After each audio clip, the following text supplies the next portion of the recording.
Okay, Shayne, it's Julie, and I am so excited. You have no idea what I went through to try and find you today.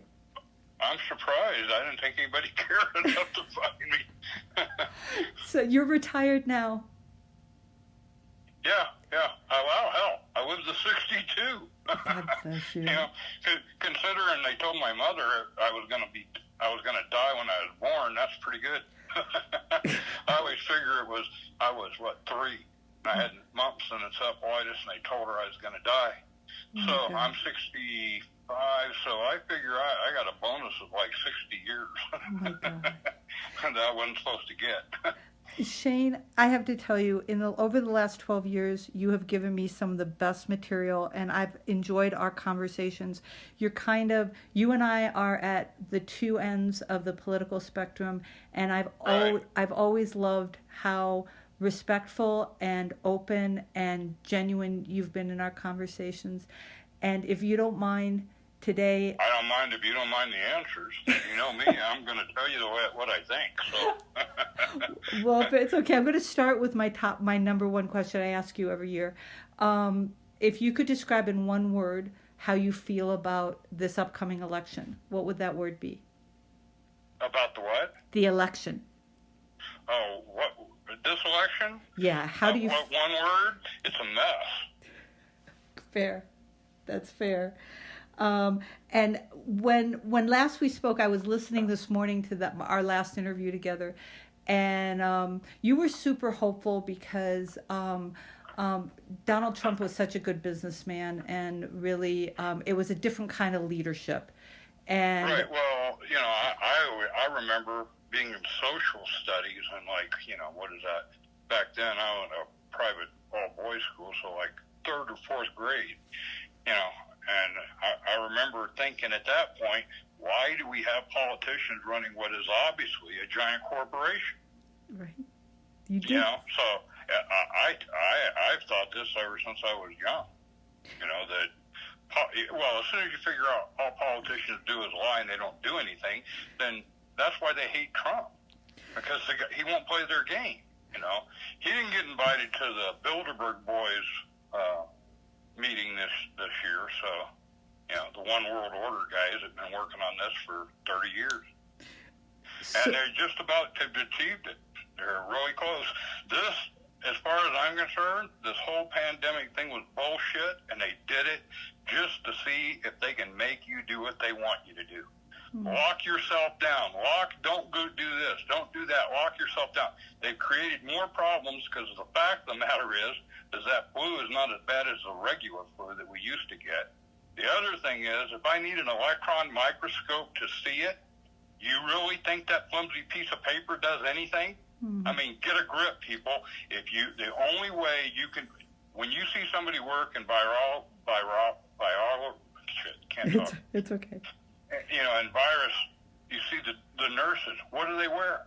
They wear a suit that looks like a space suit with an air tube to it, because viruses are so small and so easily transmitted. That piece of paper doesn't do anything. It gives you what in the old days they called pleurisy.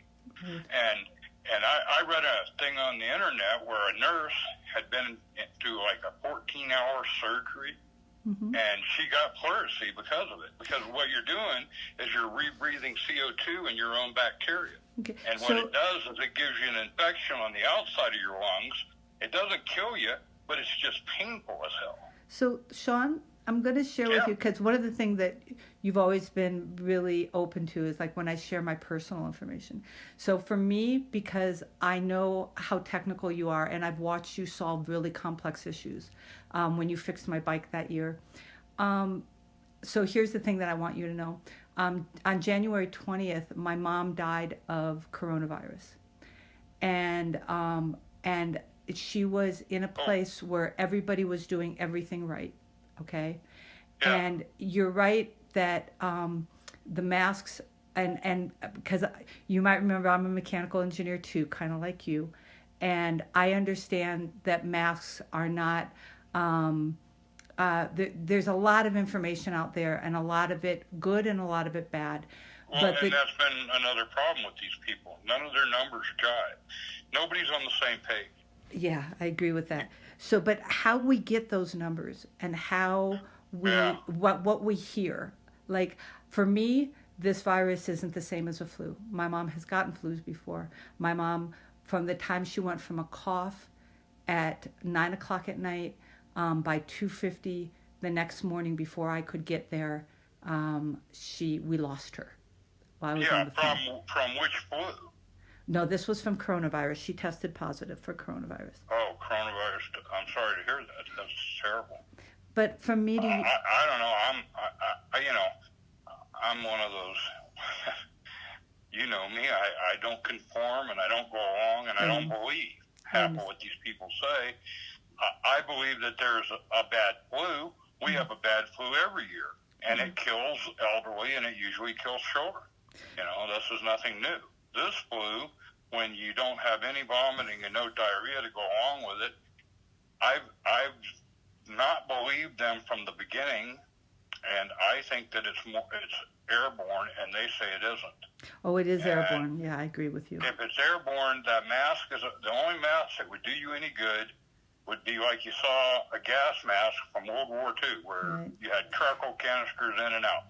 That's what those people wear when they're exposed to it, because that's the only kind of mask that works. So what I do to make me wear a mask, well, what really surprised me is I finally had to break down and get hearing aids because I was so deaf I couldn't hear. So now I have hearing aids. $5,000 they charge you for hearing aids.